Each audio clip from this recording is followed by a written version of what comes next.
The American nightmare is materializing in plain sight. In a country plagued by economic inequality and political turmoil, the president was terrorizing the American people like never before. His latest decree sent shockwaves through the nation.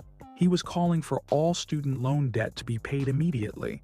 The news spread like wildfire, causing panic and outrage among the populace. Most people's loans had already ballooned due to sky-high interest rates, with some debts doubling in size over time.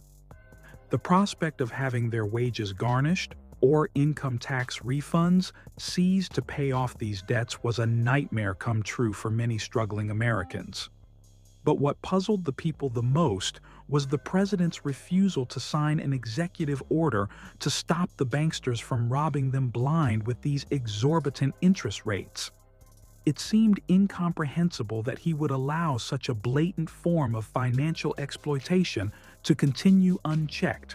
As protests erupted across the country, voices of dissent grew louder and more desperate. People demanded answers, accountability, and justice. They questioned why their leader, who had promised to help them financially, was now turning a blind eye to their suffering.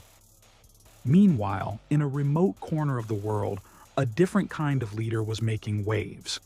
The president of Burkina Faso was hailed as a champion of the people, dedicated to improving their lives and uplifting their spirits. His actions spoke louder than words, as he implemented policies that benefited the common man and woman, showing true compassion and empathy. On the other hand, the American president's track record was marred by broken promises and empty rhetoric.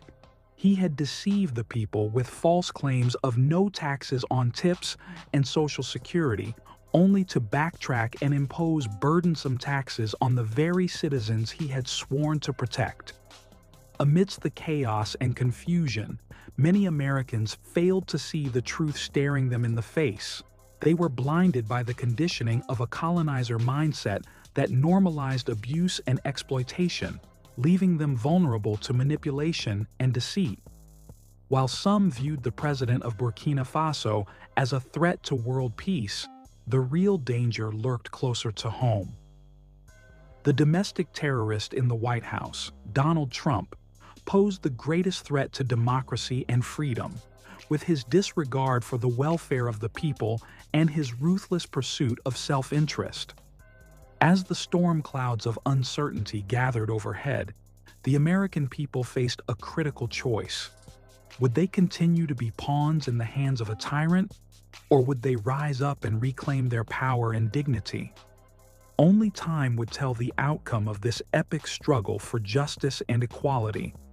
But one thing was clear: the fight for a better future had just begun, and the fate of a nation hung in the balance.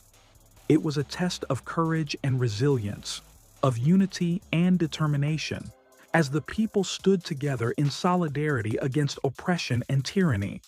And in the end, it was their voices that would echo through the halls of history, shaping the destiny of generations to come.